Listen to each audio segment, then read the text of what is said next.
All through the weekend. We have a special panel of guests who are going to dig deeper into the dynamics of politics in the country and other current affairs. But before we get into that, let's take a look at what is making headlines internationally. And to kick us off is the Daily Monitor. Now, let's take a look at that paper and see what they're prioritizing. Today, we are having stories on local news, and to kick us off, Maverick Justice Kakuru, who both wowed and upset litigants. The judge, Kenneth Kakuru, out of the blue, has asked for an early retirement, citing being bogged down by a serious illness. Take a look at that and find out what's happening in the justice circles of Uganda. Also, how Pioneer Police swiftly investigated netted assassins on September the 6th, less than 24 hours after the mother of Katikiro Martin Luther Nsibirwa, assassin George William Senkatu, was arrested. And of course, swift action that is being described right there. Take a look at that article and find out how they worked that out. Also, talk back. Is government finally giving in to policy reversal on liberalization? If a nation doesn't know its past history, it does not know its present and how to move into the future. And Masaka murder survivors cry out over hefty medical bills. Let's move on to the Citizen. This is from Tanzania and see what's making headlines this morning. President Samia kicks off recording of Royal Tour documentary. Now, President Samia Suluhu has kicked off that recording, and of course it's being dubbed the Royal Tour. Also, we're being told why number of Tanzanian students in the US has continued to fall. Find out why. It has dropped by 31% apparently, according to this article. Also, Tanzanian speaks on her World Bank rise, and Tanzania optimistic despite Danish blow. Now, the government yesterday expressed its optimism that Denmark will continue working closely with Tanzania on development issue. Also, the gunman, the infamous gunman that had people talking all of last week, unmasked after city attack. The man who was behind the deadly shooting in Dar es Salaam on Wednesday was born and raised as a good boy, says this in Upanga suburb. Now, he actually meted his fury by shooting people, rather security officials near the French embassy and of course the diplomatic center of Dar es Salaam, and caused quite a havoc as he of course shouted some Islamic slogans, and it has been a matter of speculation, and of course the security officials have finally disclosed his identity. Also, in Rwanda today, we have it here, tells us proof of land ownership to access input proves difficult. Also, consumers to pay more for goods as law on plastics takes off. Of course, they're following suit after Kenya, and of course getting rid of those plastics that are quite detrimental to the environment. How climate change shock push families into poverty, and you can see a bit of flooding being showcased in that article. Find out more about how the weather is affecting locals in Rwanda. Also, security agony for Dar, Nairobi, as terror suspects sneak back home, and EAC workers to work from home over COVID-19 fears. Continued trend right there. Also, let's see what's on the CNN website. We're told on the front page, U.S. drone hits suspected ISIS-K suicide bomber. Officials say a suspect vehicle posed an imminent threat to the Kabul airport. Multiple members of the same family were killed, a relative told CNN. Also, children were among those killed in that drone strike, whose damage is being pictured right there. They also told a female journalist flees Afghanistan following groundbreaking interview with Taliban spokesman, and that's CNN's international correspondent, chief international correspondent. Also, we have right there, Biden attends as dignified transfer of U.S. troops killed in Kabul. Now, also speaking of the weather, we had that on the Rwanda today. Also, we're seeing it featuring quite prominently here on the CNN website. Hurricane Ida knocks out power to all the New Orleans and leaves at least one dead. The storm tracker is right there in photos. You can see the devastation as you know, that dynamic picture section goes by. And also, you're told oxygen is running out in the U.S. hospitals as COVID COVID cases rise, Biden's political nightmare suddenly feels like 2005 all over again. And that is what we are being told on the international papers. Take a look at those websites to find out more about what is happening around the world. But let's also take a look at what's making headlines locally. And joining me this morning to analyze the newspapers, some top stories, and of course current affairs, Joseph Kioko is a political analyst, Simba Gulade, governance expert, and we have John Mwaniki, the Deputy Governor for Laikipia, as well as Professor Alfred Omenya, governance analyst, who is joining us via Zoom. Thank you, gentlemen, for making the time to join us this morning.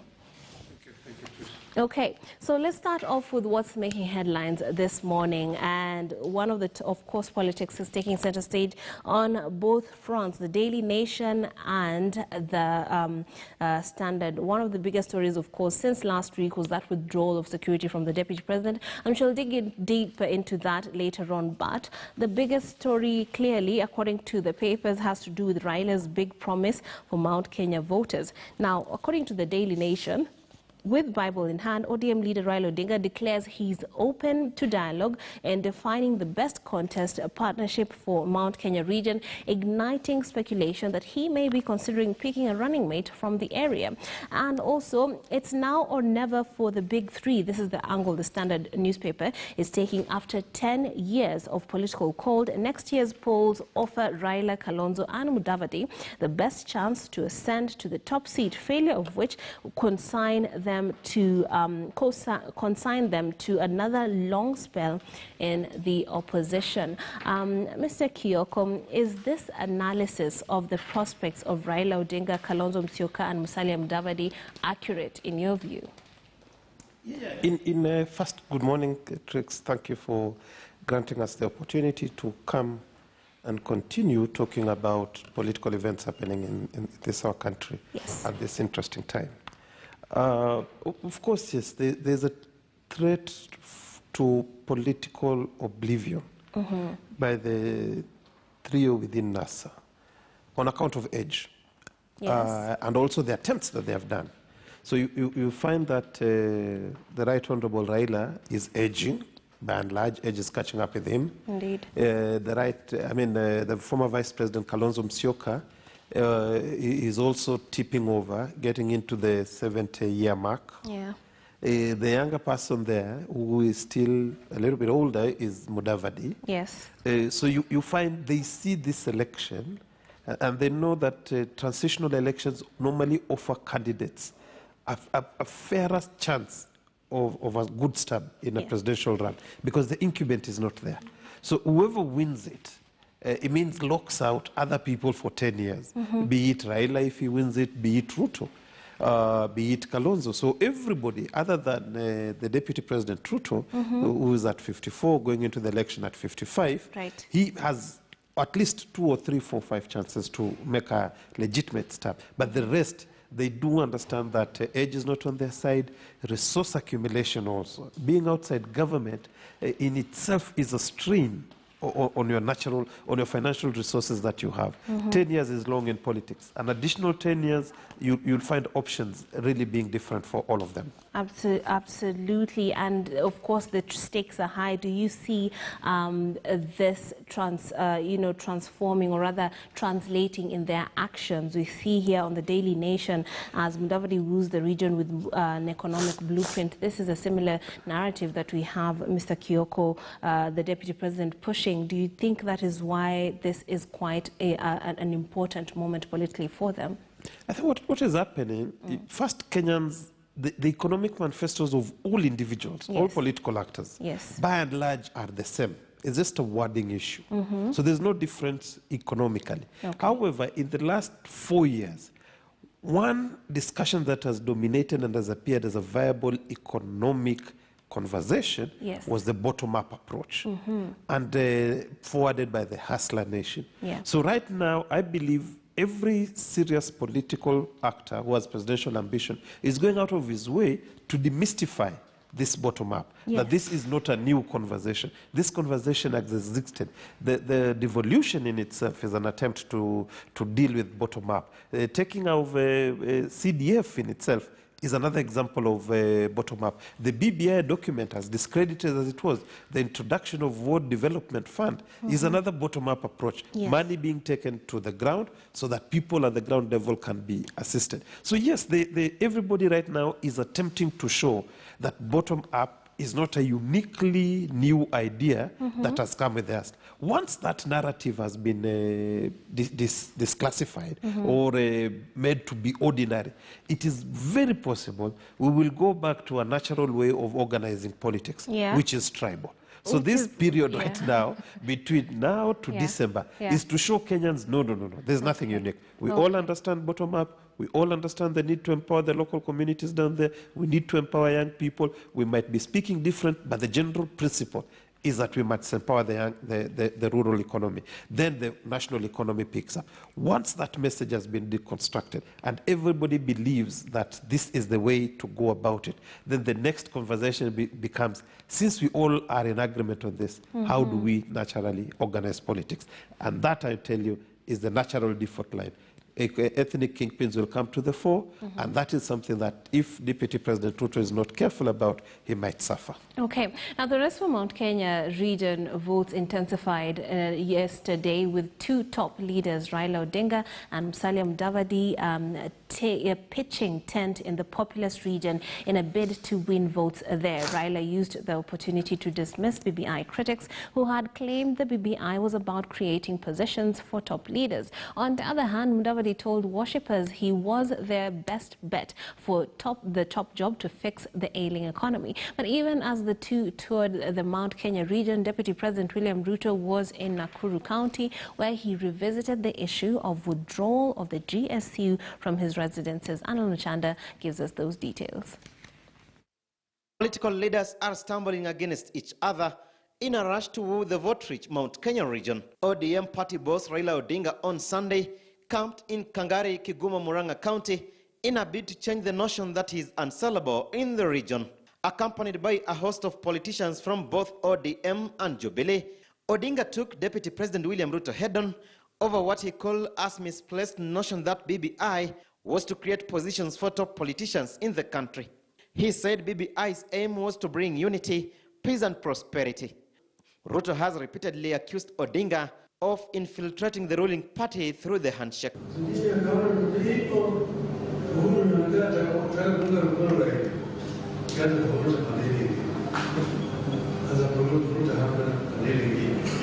Though Odinga expressed his satisfaction with the appellate court's ruling on BBI, he has reiterated today the process is still on course. The opposition chief said the BBI was a bundle of goodies that included equity in distribution of resources and job creation, and that it may still be implemented in the successive regimes. Odinga calling on the region to support his candidacy. ANC party boss Musalia Mudavadi, on his part, was in Githunguri, Kiambu County, where he joined faithfuls at AIPCK Church. Unlike Odinga, he was courting the populous region to support his bid. Na mimi ndio mimi nasema munisaidie muhula wa uhuru ukiisha, mimi niingie pale, tushikane bega kwa bega, mkono kwa mkono, tutimue pahali amewachia, tuende mbele, kila mtu apate nafasi, pesa zingie mkono. This time ikitoka kwa kamwana, ikiingia kwa DVD ni mbaya, akaniambia si mbaya. Na ndiye alikuwa amekubali kuja Vihiga, na akaniambia kuna shemeji yetu mwingine hapa tena, rafiki yake, na akaniambia watakuja naye. Mudavadi faulting those calling for the ouster of IEBC boss Wafula Chebukati, terming it ill-timed and which will instill fear in commissioners. Let us not interfere with the independence of the IEBC, irrespective of who you are. Tunataka IEBC iwe independent, vile kanisa hii iko independent, watusimamie uchaguzi kwa Kenya, mama aende kupiga kura without intimidation, without fear. And I'm very happy with the ANC because mulisimama imara and you defended Chebukati and you defended our institutions, because we cannot have referees to please some people.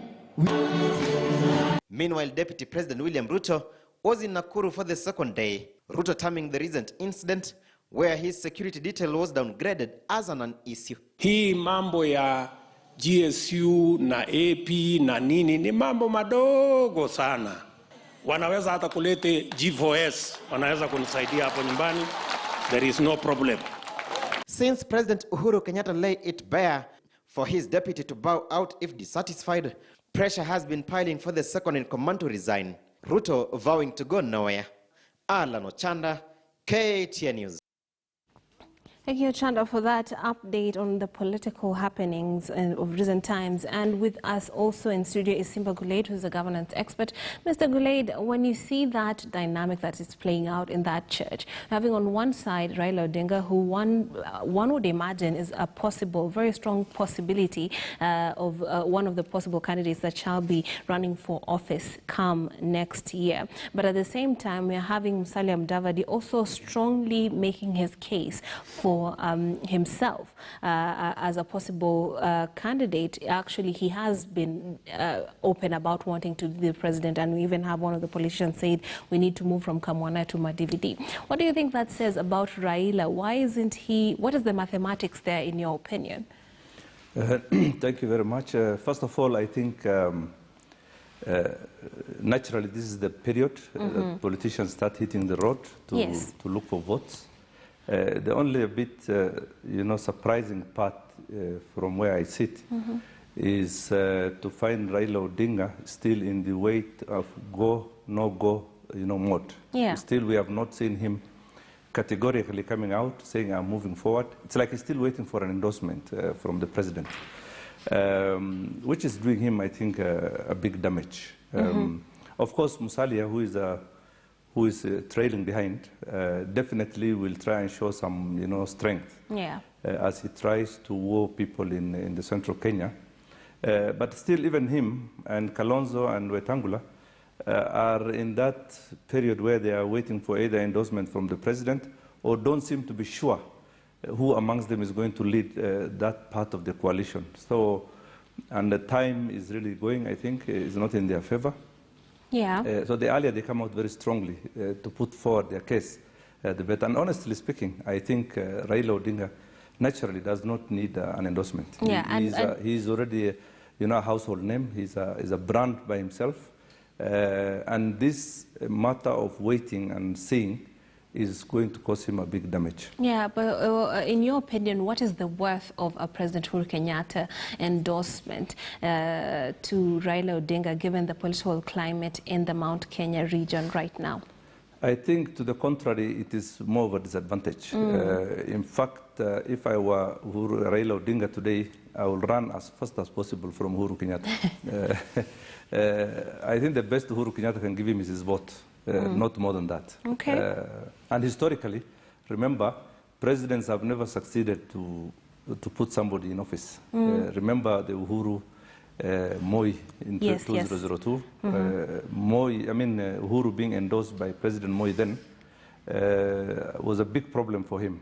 And President Kibaki was more smarter. He never really came out to show which candidate he supports. Right. And in that way, even if he was supporting Uhuru, it was not really, obvious. And in that way, he was maybe maybe helping Uhuru Kenyatta in that way. But if President Uhuru now attempts to create a project in the next presidential election, that will be to the disadvantage of the candidate. Okay. Yeah. Now, Professor Alfredo Menya is joining us via Zoom. What is your take on this tour by Raila Odinga and Musalia Mudavadi to the Mount Kenya region, whereby on one hand, Raila Odinga is expected to be running for office. At the same time, Musalia Mudavadi is making a case for himself. Do you think it is worth the wait for an endorsement? And at the same time, do you think Raila is playing it too safe by waiting for that endorsement? Thank you. I think this is a very interesting discourse, and Raila, I agree with Blade. Raila is, treading on very tricky grounds. I think it is common sense, one that by the time a president is finishing his second term, he's going to retire from them. This was the case even with one of the most popular presidents on earth, Barack Obama. And you could see even in terms of parties shifting power. Normally, by the end of the second term, a lot of the promises they made have not, come to fruition and so on. People normally want something fresh, at the end of such a 10-year period. So I think it's very naive of Raila to imagine that, Uhuru's endorsement, would be worth much. I know, of course, Raila had been taking a wait-and-see approach, especially imagining that there would be major reorganizations of the political equation pursuant to the passage of BBI. And as we know, BBI was a very bad idea, and the courts have confirmed so. And to use it to reorganize Kenyan politics and to get alliances, to recreate the Pentagon, the opportunity is gone, is really not there at all. Yes, I think, and for the ordinary person is really suffering a lot now. The ordinary person is suffering because of President Kenyatta's bad economic policies. The ordinary person is suffering generally also because of the pandemic and its overall impact on the economy. And incidentally, also as we get into elections, the economic situation is never that good. My point is that in such a situation, the person who's running the country adds very little value to any of the candidates.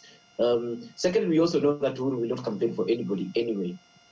He is headed into retirement. He's not shown any interest to campaign for anybody. So the idea really would just be endorsement. I think the best that Raila would have gotten out of Uhuru would have been BBI, and then of course pushing our resources towards the candidate's campaign under the guise of BBI. But that has now been thrown out of the window. And the best Raila can hope to get from Uhuru would actually be to ask Uhuru to, pay for part of his campaign finances, or hoping that he'll actually be able to do that. But generally, my point is that I see it more or less like a blade, that this endorsement is a poisoned chalice. But having said that, of course, the best that he can do in the Mount Kenya region would be to, somehow help scatter that particular vote so that it's not united under a single candidate. Yeah, because that really have a very strong impact if one candidate was able to bag the whole of the Mount Kenya region vote. And I think that may be the strategy that all these candidates are looking at, where Raila goes and gets something small, and Davadi goes and gets something small, and Ruto goes and gets something small, then that vote ceases to be as potent as it has been in the past. In fact, I see a scenario where all these candidates would end up with running mates from Mount Kenya region. And of course, Mount Kenya region is also trying to organize themselves so that they can really not be the new Western. The new Western Kenya simply means that region where both the vote and the individuals are so scattered that they actually become irrelevant. And they could realistically become irrelevant if they don't also put their house in order and decide how they'll use their relatively strong voting bloc to campaign. But it's understandable that they're all getting in there. Last but not least, I agree also that while it was strategic for Raila not to declare his candidacy very early, it is time that he does so formally. I know he's done that just within the last week or so in Bondo, but he needs to properly launch his presidential campaign and start structuring this. And of course, you also know that he doesn't have the energy that he had 10 or so years ago. And also all these guys, Raila does not seem to have very, very strong allies nationally who will fight for him like they've done in the past. Yeah, so this is going to be a very, very tricky period. But it's understandable that all of them are trying to get something out of the Central Kenya. Okay, Professor. We're also joined by John Mwaniki, who's the DG for Laikipia County, and I like his take on what you just said. Mr. Mwaniki, we were talking about the Mount Kenya vote as it is. We had Raila Odinga and Musalia Mudavadi trying to make their case yet again to voters from that region, and of course the economy is what Musalia Mudavadi is going on. The BBI was seemingly seemingly a vehicle for Raila Odinga, but that is seemingly having a breakdown. Now, when you look at what that analysis from not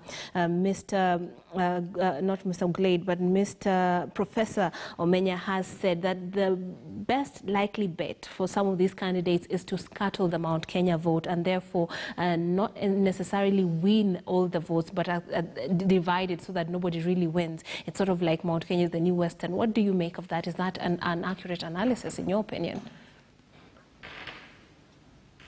I think first, good morning. Good morning. There are things we need to put into perspective. One, Mount Kenya has not been split before, other than in 92 and 97 during the Moi era. What you'll find is that the homogeneity of Mount Kenya vote is very difficult to predict. In the last 15 years or so, Mount Kenya has always had a candidate for presidential election. So we are talking about uncharted waters here, and I wouldn't, say that necessarily Mount Kenya will be split. What I see is that 70% of the vote in Mount Kenya bloc will go to one candidate. What will be left for the others is 30%. So the question is 70% going to go to the ODM leader, or is it going to deputy president? Because as of now, those are the two sort of strong contenders. But we have seen the unlikely candidates showing up. We have seen Kalonzo Musyoka and Musalia Mudavadi. They haven't decided who is the presidential, who is the principal, and who is the deputy. And an interesting entry is Jimmy Wanjigi, who is also hoping that he can be able to, confuse a little bit of that matrix and run away with a sizable number. So I think in the next couple of weeks, like we had said earlier, that there's going to be a lot of movements. People are going to sort of rearrange. Right now, I think what is on the primary focus for Mount Kenya is unity of purpose. And you'll see in the next coming couple of weeks where those who you thought cannot sit together and reason, they're now going to come together closer and closer, because they have also realized that, wait a minute, none of these candidates can get to State House without Mount Kenya backing. So Mount Kenya is now saying, okay, if that's the case, so we're going to make the next president. So how do we ensure that then our numbers count? And I think until that equation or that issue is sorted out, I would say that what we are seeing there is a bit of warm-up, in my opinion. The real game is yet to start. Take also on this sentiment from SK Macharia, his long-time, Raila Odinga's long-time, political ally. He's an industrialist. He has warned the mountain region that the mountain region ground is still very, very rocky for Raila Odinga. And this is a direct quote: "Do not feed him," that is Raila Odinga, "with a lie that the ground is all that good. I own media houses that inform me on timely positions on the ground. If the vote was to be called today, those in Mount Kenya who have been demeaning and belittling you, who even include the president, would take it. If you have to win, you have to move with speed to reverse a reality." What do you make of that? Is it true? Honorable Monique.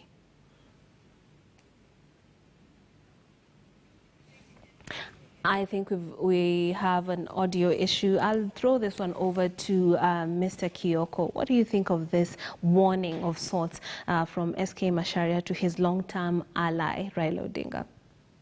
I think what has happened to Mount Kenya, in all fairness, there have been people who've been posturing, even when there were early warning signs that this situation is not good.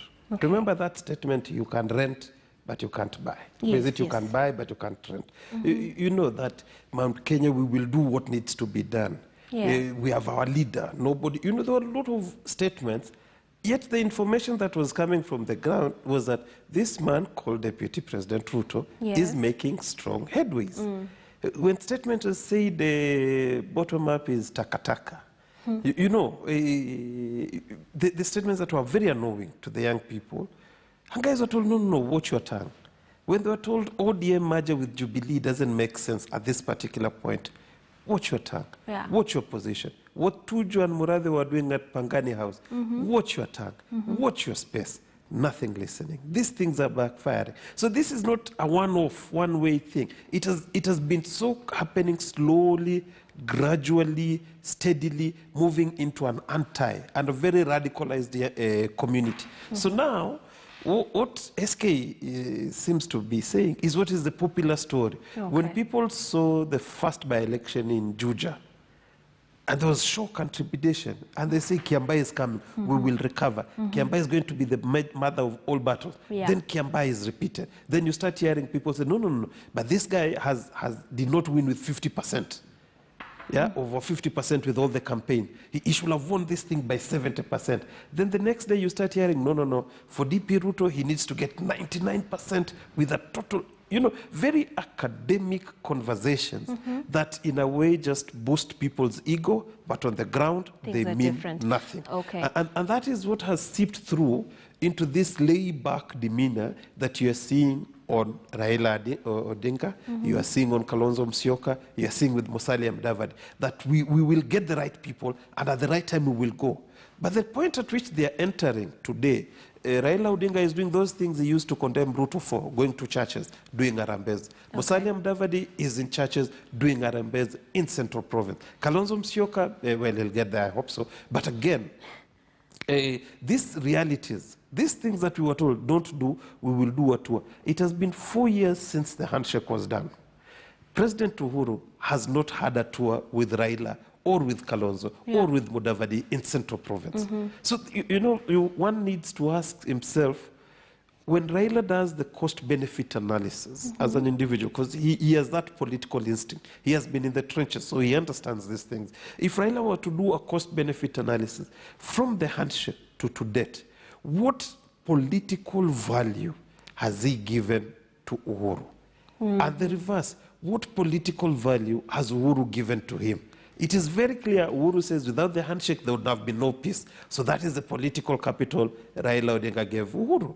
And he governed well. But then the reverse is, other than the individual appointment of being AU High Representative, what value has Uhuru introduced Raila to Central in a manner that makes people of his community look at Raila favorably? No. The other thing is that Uhuru has helped to dismantle NASA while ensuring that Jubilee is rebranded as UDA. So that UDA is the former Jubilee, stronger, wiser, mobilized, ethnically charged, looking forward to an election. NASA is internally so divided that Kalonzo Musyoka is here with the Kamba community, Mudavadi is there telling the Luya community our numbers matter, and they're all running away from Raila because Raila is old, Raila is not acceptable. So that politically, Uhuru has succeeded in dividing NASA. And these last-minute meetings in State House and doing all these shenanigans are emboldening a coalition that, a breakaway coalition that should not have been emboldened, that should have been told for law and order to exist, guys, reduce your egos. So Raila, the politician that we all know of, that the Deputy Governor Gulei talked about, the guy who is not a person of laying back, in truthfulness, his gut, he needs to go with his gut feeling. And his gut feeling, if I were in his position, would tell him, run away. Okay.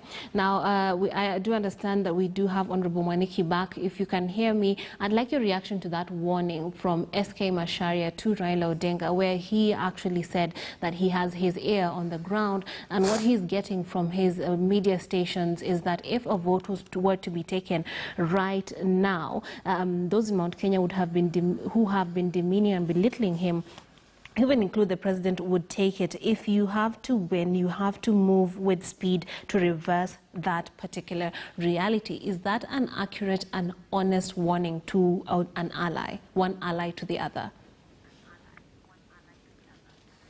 I think one thing we must give SK credit for is being honest. And SK is not a politician. He's a businessman. And businessmen look at the numbers. And the politicians around Raila will want to portray to Raila that it is okay, he can get it, but the reality on the ground is different. Because SK is telling Raila, if you are actually a candidate for 2022 presidential election, you are late. Because remember, DP has been on this campaign trail for the last 4 years. I mean, literally every day he's on a campaign. He's selling his narrative very effectively. So Laila has to yet unveil his manifesto or his would-be, clarion call to take him to State House. He has to get a team together. So he's pretty late, and I try to agree with the notion that Uhuru has succeeded in breaking out NASA. You talk about the ODM Jubilee merger. I always say that I have no comment about Jubilee because it's a party that is actually partyless. The economic rundown, the problems our people are facing, they are related to Jubilee. If I were any politician in Jubilee, I would tell them look for another house to run to. Because trying to sell Jubilee, not only in Mount Kenya, anywhere in this country, in the next 2022 cycle, will be a very hard sell, even if we rebrand it how. The fact is, I only need to say, the reason why you are poor is because of Jubilee. And that way, everybody will vacate, will leave you. So, anyway, let's see how the merger heads, because ODM might actually take a hit because of merging with Jubilee. But you know what? You don't know what is happening behind the scene. But I have not seen Raila very keen with the merger. In fact, I see Raila trying to make up his mind whether he's going to vie or not. And I wouldn't be surprised. You have said before, Raila may actually say torture, another moment of torture. So you need to watch out carefully who is likely to say torture. I have seen Jimmy Wanjigi and say that he's going to challenge Raila for the ODM presidential ticket. What does that tell you? I think these are the things that we need to analyze carefully and look at it. I think for DP, his game is set, his team is set. Him, if elections were called today, I also agree with SK, he would run away with the ticket, with the win. But remember, a day in politics is a long time. On that note, we're going to take a short break, but before that,